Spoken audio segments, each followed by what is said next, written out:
Énergie Guyane vous présente En mi-temps Way.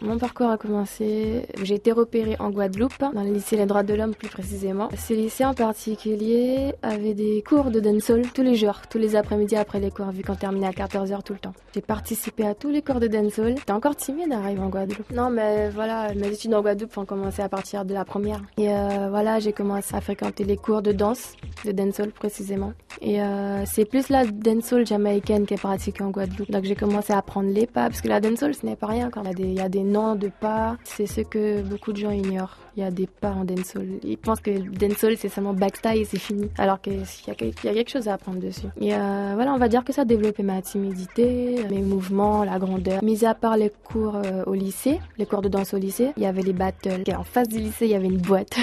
C'est ce qui m'a surpris en tout cas. Il y avait une boîte. Le DJ en question étude dans l'école en question. Donc quand ils décidaient, ils se disaient qu'ils allaient ouvrir la boîte, mettre la musique pour que tout le monde danse, faire des battles, etc. 2 reprises, je suis venue regarder. Et à la 3e fois, on m'a dit allez, tu danses bien, machin, on te lance au milieu. Ouais, carrément. Le prof m'a lancé au milieu. Il m'a dit tu te débrouilles. Et là, je crois que je suis restée 1 minute sans rien faire. Après, il y avait le Urban Spirit. C'est un grand concours de tous les types de danse organisé en Guadeloupe. Il y a le crump, le free step, free touch. Et moi, je me suis inscrite dans la catégorie dancehall. La première fois, j'ai pas gagné. Et je me suis dit que pendant 6 mois, puisque c'est tous les 6 mois, pendant 6 mois, j'allais m'entraîner en solo pour me réinscrire à ce concours-là. Et ensuite, j'ai eu mon prix. J'ai terminé 3e. Et j'ai été contente. Il y a un site Urban Spirit sur Facebook.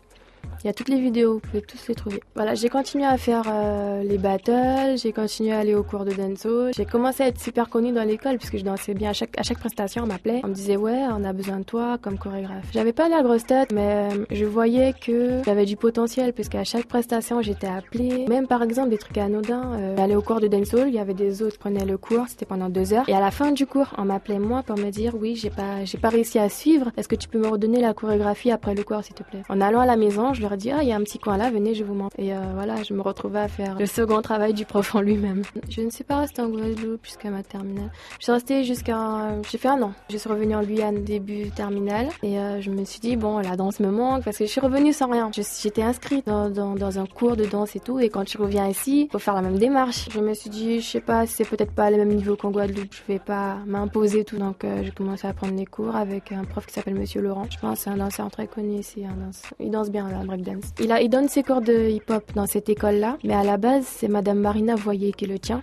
C'est la directrice, et elle est danseuse de salsa. Entre les cours de hip-hop et les cours de salsa qu'elle donnait, donc en attendant qu'elle vienne me chercher, je regardais son cours. Là, par contre, je me suis imposée. Là, je dis non, je vais prendre quelques pas, quelques bases, etc.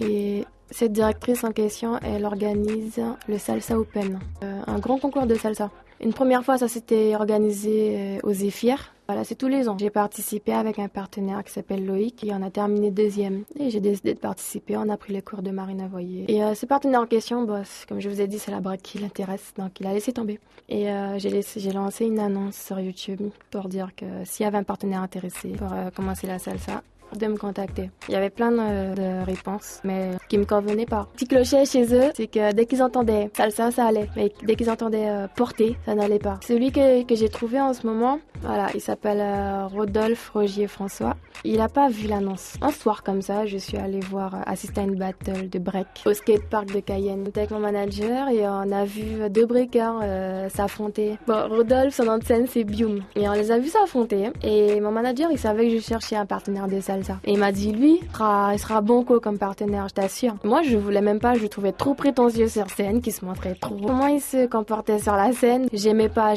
sincèrement. Il a essayé de me convaincre, mon manager. Donc il me dit, vas-y, va lui parler. Au début, ça allait parce que ce partenaire en question m'aidait à faire les chorés. Actuellement, voilà, je me retrouve avec un planning d'entraînement. Voilà, on s'entraîne 3 fois par semaine à la salle. Et le samedi, sur la plage, la Pointe Buzaré, pour affiner les portées. Et on a un planning de prestations. On va se présenter sur le podium de Bonhomme. C'est dans le cadre du podium des vacances. Et on se produit également le 29 août au Palmiste. from Dominica, maybe Puerto Rico, from Colombia.